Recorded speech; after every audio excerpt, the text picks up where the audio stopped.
बिस्मिल्लाहिर्रहमानिर्रहीम। अस्सलाम वालेकुम। ये आपका अपना डिजिटल प्लेटफॉर्म है। मैं तारिक मतीन हूँ। वल्लाहु खैरुल माकिरीन। अल्लाह सबसे बेहतर तदबीर फरमाने वाला है, वही बचाएगा मेरे देश को बलाओं से। जो बारिश में शजर से घोंसला गिरने नहीं देता, क्योंकि उसकी तदबीर तमाम तदाबीर की इमाम है। ये जो वीडियो आप देख रहे हैं, इसमें कुछ मुख्तलिफ मौजू है। हमारे यहाँ सियासत के मौजूआत पर सबसे ज़्यादा बात होती है, लेकिन ये मौजू जो है वो सियासत से हटकर है और एक ऐसा मौजू है जो हसास है। ऐसे मौजूआत पर हमें अपने बच्चों के लिए ऐसे मौजूआत से अवेयर रहने के लिए बात करने की ज़रूरत है, और इस बात का ख्याल रखना चाहिए कि अगर हम ऐसे क्राइम के बारे में बात कर रहे हैं जिससे इस्तिलाहन सेक्स क्राइम कहते हैं, तो इस एहतियात के साथ ऐसी स्टोरी को कवर करना चाहिए कि हम कहीं क्राइम को ग्लोरीफाई ना कर रहे हों। मैं आपके सामने तफसीलात रख देता हूँ, बहुत खौफनाक तफसीलात हैं, क्योंकि ये बच्चों से जुड़ा हुआ मामला है। इसलिए पहले मैंने आपसे थंबनेल में भी दरख्वास्त कर दी, यहाँ भी कर रहा हूँ कि इस वीडियो को बच्चे ना देखें। अगर आप अपने मोबाइल फ़ोन पे देख रहे हैं तो आप खुद देख रहे हैं, लेकिन अगर किसी स्मार्ट टीवी पर आप देख रहे हैं तो मेक श्योर कि बच्चे ना हों। ये मामला है चाइल्ड पोर्नोग्राफी से जुड़ा हुआ। इसके एक आलमी बैंक के एक मरकज़ी किरदार ने तफ्तीश के दौरान बड़े खौफनाक इंकशाफात किए हैं। सीनियर सहाफ़ी हैं ज़ुल्क़रनैन हैदर साहब, उन्होंने ये स्टोरी की है। उनसे कुछ मालूमात हासिल की मैंने, फिर मैंने कानून नाफिज करने वाले इदारों में दोस्तों से कुछ मालूमात हासिल की। अब ये मैं आपके सामने रख रहा हूँ। National cyber crime investigation agency NCCIA, जिसके लोग इस वक्त बाज़ हवालों से कुछ मुश्किलात से भी दो चार हैं, क्योंकि काफ़ी लोग उठाए गए हैं। डक्की भाई वाला मामला है, उस पर हम अलग बात करेंगे। उनके वकील से, रामे साहब से मेरी गुफ्तगू हुई है, वो मैं आपको अलग बताऊंगा। तो NCCIA ने ऑस्ट्रेलिया की पुलिस और इंटरपोल की मुआवनत से चाइल्ड पोर्नोग्राफी के आलमी नेटवर्क के मरकजी मुलजिम को गिरफ्तार किया। उसने दौरान तफ्तीश खौफनाक इंकशाफात की और बताया कि गैंग 7 अफराद पर मुश्तमिल है और 7 अफराद की मदद से ऑपरेट करता है। जिसका मरकजी मुलजिम है वो 14 बरस तक अपने ही ख़ानदान की 2 कम उम्र बच्चियों को अपनी हवस का निशाना बनाता रहा। और न सिर्फ ये कि वो उनको अपनी हवस का निशाना बनाता रहा, बल्कि वो उनके साथ जिनसी फेल करने के बाद उनकी वीडियोस बनाकर उसे डार्क वेब पर बेचता रहा। मैंने आपसे अर्ज़ किया ना कि मामला हसास है। इसको बताते वक्त ये पहलू जहन में रखना चाहिए कि हम सब औलाद वाले हैं, तो बाज़ हवालों से we need to be very cautious, we need to be on our toes. तो इसलिए अब बताया जा रहा है कि मुलजिम ने जिन बच्चियों के साथ ये घिनौनी हरकत की है, उसमें से एक है उसकी भांजी, अपनी भांजी, और दूसरी है उसकी कज़न, उसके मामू की बेटी। और इस मुलजिम ने इस फेल की शुरुआत की थी साल 2008 में, और जब उसने ये फेल, घिनौना फेल शुरू किया था, तो तब इनमें से एक बच्ची की उम्र बताई जा रही है महज 2.5 बरस। 2008 से 2022 तक वो ये फेल अंजाम देता रहा। वो इन बच्चियों की वीडियोस बनाता था, उन्हें डार्क वेब पर सेल करता था। डार्क वेब पर आमतौर पर ये चीज़ें सेल की जाती हैं, पैसे हासिल किए जाते हैं क्रिप्टो में। कोई भी ऐसा चैनल कि जो ट्रेस हो जाए वो इस्तेमाल नहीं किया जाता, आमतौर पर क्रिप्टो में वहाँ पर पैसे हासिल किए जाते। मुलजिम ये बताता है कि पहली दफ़ा उसने अपनी भांजी के साथ ये फेल किया तो वो 2.5 बरस की थी, और वो कैसे करता था, इस फेल को अंजाम कैसे देता था। वो बच्चियों को जब कोई मौजूद नहीं होता था और वो उनके साथ मौजूद होता था, कई दफ़ा घर में कोई होता है अनअटेंडेड छोड़ देते, किसी बड़े पे छोड़ देते, तो वो उन बच्चियों को फहश वीडियोस दिखाता था, पोर्नोग्राफिक मटेरियल दिखाता था, और उनसे कहता था ये हम भी करते हैं, इस काम की तरगीब देता था। NCCI का एक टेक्निकल असिस्टेंट अनीसुर रहमान साहब, उन्होंने केस की सिंगापुर से तफ्तीश शुरू की और पाकिस्तान तक इस तफ्तीश को लेकर आए। मुलजिम ने न सिर्फ ये कि ये एतराफ़ किया कि उसने अपनी भांजी के साथ, अपनी कज़न के साथ, कुल 7 बच्चियों के साथ ये घिनौना फेल उसने अंजाम दिया है। और अनीसुर रहमान साहब ये बताते हैं कि मुलजिम इस कदर क्लेवर है कि इसको पूरी तरह से काबू में लाने में उन्हें 1 बरस से ज़्यादा का अरसा लगा। उस मुलजिम के कब्जे से जो वीडियोस बरामद हुई उनकी तादाद है 50, और आलमी इदारों ने इन वीडियोस को रिपोर्ट किया। एनसीसीआई के टेक्निकल असिस्टेंट अनीसुर रहमान को इस मुलजिम की पहली वीडियो मिली सिंगापुर में, और इसको ट्रेस करने के लिए अनीसुर रहमान ने सिंगापुर, ऑस्ट्रेलिया, पुर्तगाल, ब्राज़ील के इदारों से भी मदद ली थी। ये तमाम तफसीलात हमारे सामने आ रही हैं। इस मामले में मज़ीद क्या पता चल रहा है मैं आपको बताऊं कि FIA cyber crime wing, NCCI ये तो उसका अब बदल कर नाम हुआ है, इस्लामाबाद में बड़ी कार्रवाई की गई।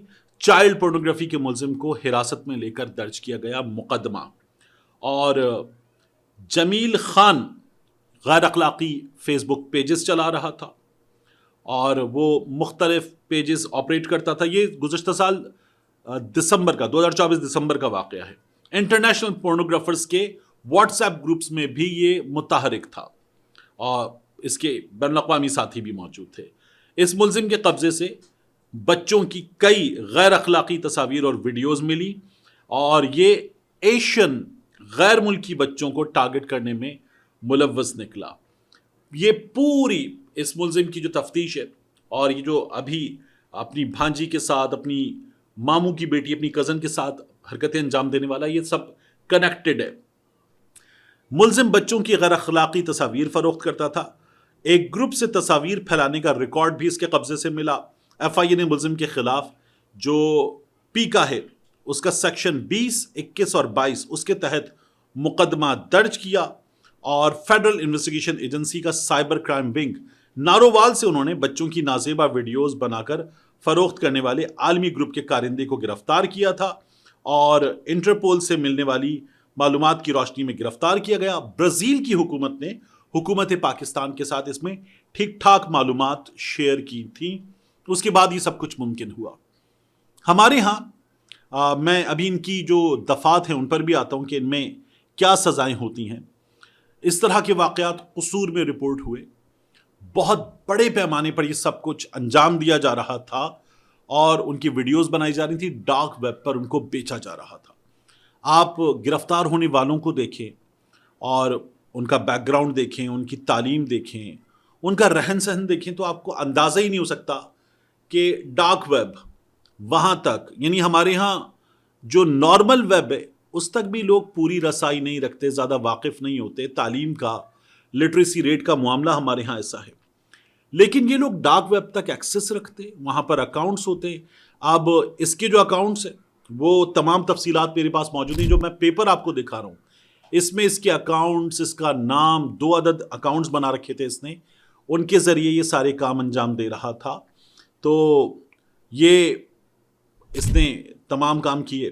कसूर वालों के केस में आप देखें, नारोवाल का केस देखें, इसके अलावा खिपरो सिंध में एक मामला हुआ था। वहाँ जो इब्तदाई तौर पर रिपोर्ट हुआ मामला, उसमें क्या पता चला था कि किसी को नौजवानों के ग्रुप ने अपनी हवस का निशाना बनाया, लेकिन बाद में उसकी वीडियोस जब वायरल हुई तो पता ये चला कि ये बाहमी रजामंदी के साथ सब कुछ अंजाम दिया जा रहा था, और ऐसे जैसे कोई मटेरियल, फहश फिल्म का मटेरियल हो, इस तरह से अंजाम दिया जा रहा था। और उसमें जो मुतासरा फरीक करार दिया गया, जिसने पुलिस को यह बताया कि मेरे साथ जुल्म हुआ है, उसका किरदार बराबर का था। बाद में उन वीडियोस से सब कुछ साबित हुआ, और वो वीडियोस इंटीरियर सिंध के उस इलाके में बाकायदा 50-50 रुपए में इंफ्रारेड और ब्लूटूथ की गई थी, एक फ़ोन से दूसरे फ़ोन लोगों में फैलाई गई थी 50-50 रुपए में। फिर उसे इंटरनेट पर बाद में बेचा भी गया था। ये तमाम हमारे यहाँ की हकीकतें हैं। कसूर में तो ये भी हुआ कि एक सियासी जमात के लोग उसमें मुलव्वस थे। इतना घिनौना ये हमारे यहाँ काम अंजाम दिया गया। ये जो दफ़ात हैं 20, 21, 22, इनकी बात करें आप साइबर क्राइम के हवाले से, या पाकिस्तान पीनल कोड की जो दफ़ात इसमें शामिल की गई हैं, ये दफ़ात हैं 10 साल तक की सज़ा और 1 करोड़ रुपए जुर्माने तक की दफ़ात। बच्चों की बहबूद से मुताल्लिक़ मामलात हैं। इनमें हमारे कानून के मुताबिक ये सख्त तरीन सज़ाएँ हैं। मेरी राय में इनमें जो कैपिटल पनिशमेंट है वो भी होनी चाहिए। कोई शख्स एक से ज़्यादा बच्चों की ज़िंदगी बर्बाद करे اور کرتا رہے، اور پھر اس کے بعد ان کو ورغلائے، دھمکائے اور استعمال کرے اور بار بار اس طرح کی چیزیں انجام دے، اور پھر ان کو مزید لوگوں کو اس دائرے میں لانے کے لیے آمادہ کرے کہ تمہارے ساتھ یہ ہو جائے گا اگر تم اس دائرے میں مزید لوگوں کو نہیں لے کر آؤ گے۔ یہ تمام کام انجام دیے گئے۔ بہت خوفناک ہے یہ کہانی۔ اور یہ اس کے بعد اگر آپ پاکستان پینل کوڈ کی دفعات دیکھیں تو وہاں بات ایسے معاملات میں کیپٹل پنشمنٹ تک چلی جاتی ہے۔ یہ سخت ترین سزاؤں کا مطالبہ کرتے ہیں۔ ہمارے ہاں جو توجہ ہے گزشتہ کچھ عرصے میں وہ قانون نافذ کرنے والے اداروں کی، محکموں کی، انفارچونیٹلی پولیٹیکل معاملات پر بہت زیادہ رہی ہے۔ ایسے معاملات ان پر توجہ کم ہوتی ہے، نیگلیکٹڈ معاملات ہوتے ہیں، ان کو زیادہ سیریس انداز میں لینے کی ضرورت ہے۔ اب سوال یہ ہے کہ یہ سب کچھ انجام کیوں دیا جاتا ہے، یہ بھی میں آپ کے سامنے رکھتا ہوں۔ دیکھیے کچھ ریسرچ کی ہم نے، اور جتنا سیریس یہ میٹر ہے تو اس کی جو ریسرچ ہے وہ تحریری انداز میں جس طرح سے سامنے آئی ہے میں آپ کے ساتھ شیئر کر دیتا ہوں۔ ایک ہے اس کا نفسیاتی پہلو، پیڈوفیلیا، ایک ذہنی انحراف، انحطاط، گراوٹ اس کی شکل ہے۔ بعض بالغ افراد کو نابالغ بچوں کی طرف رغبت ہوتی ہے، جنسی رغبت ہوتی ہے۔ یہ خواہش خود غیر قانونی نہیں، مگر اس پر عمل کرنا، مواد بنانا، بانٹنا، یہ سنگین جرم ہے۔ یہ انٹرنیشنل ریسرچ بتاتی ہے۔ یعنی اگر کسی شخص کی یہ خواہش ہے تو یہ نفسیاتی مرض ہے، اور صرف خواہش ہے تو تب تو قانون اس کا کچھ نہیں کر سکتا، لیکن پھر ایسے لوگ یہ جرم انجام دیتے ہیں۔ کئی مجرم اس جنسی انحراف کو پورا کرنے کے لیے ایسی ویڈیوز دیکھتے ہیں، ویڈیوز بناتے ہیں، ایسا فعل انجام دیتے ہیں۔ طاقت اور کنٹرول کی لذت، کچھ ایسے مجرم ہوتے ہیں جو بچوں پر طاقت اور اختیار جتانے سے نفسیاتی خوشی محسوس کرتے ہیں۔ پھر غیر انسانی رویہ ہے یہ۔ بہت سے لوگ انٹرنیٹ پر اس طرح کا فحش مواد دیکھ کر ایک احساس گناہ اور حساسیت کہ یہ کتنا برا ہے، یہ سینس اس کا کھو بیٹھتے ہیں، اور پھر وہ ایسے فعل انجام دیتے ہیں۔ اب چونکہ یہ ڈارک ویب پر بکتا ہے تو اس کی مالی وجوہات ہیں، بلیک مارکیٹ بزنس ہے۔ ڈارک ویب پر چائلڈ سیکچول ایبیوز مٹیریل، اس کا بازار اربوں ڈالر کا غیر قانونی کاروبار ہے۔ ایک ویڈیو یا فوٹو درجنوں یا کئی دفعہ سینکڑوں ڈالرز میں فروخت ہوتی ہے۔ اور کرپٹو کرنسی، بٹ کوائن یا اس کے علاوہ ایک کوائن ہے مونرو، خاص طور پر ان میں اس کی ادائیگی کی جاتی ہے، اور جو یہ فعل انجام دینے والے ہیں انہیں لگتا ہے کہ وہ پکڑے نہیں جائیں گے کیونکہ سب کچھ وہ کرپٹو میں کر رہے ہیں۔ اس کی وجوہات میں ماہرین نفسیات کہتے ہیں کہ تنہائی یا محرومی یا بچپن میں کسی ایسے ہی فعل کا نشانہ بن جانا، وہ پھر ایسے شخص کو بڑے ہو کر ایسا فعل انجام دینے پر اکساتا ہے۔ کئی دفعہ صحبت ہوتی ہے، وہ اس کی وجوہات بنتی ہے اور لوگ یہ کام انجام دیتے ہیں۔ ایسے لوگوں کو کاؤنسلنگ کے ذریعے، تعلیم کے ذریعے اور نارمل لوگوں میں لا کر اور یہ بتا کر کہ یہ کتنا برا ہے، ماہرین نفسیات واپس نارمل لائف کی طرف لانے کی کوشش کرتے ہیں۔ بٹ یہ تب کیا جاتا ہے جب وہ اپنی سزا پوری کر لیں، اپنے کیے کا انجام بھگت لیں۔ ملتے ہیں انشاءاللہ آپ سے اگلی ویڈیو میں۔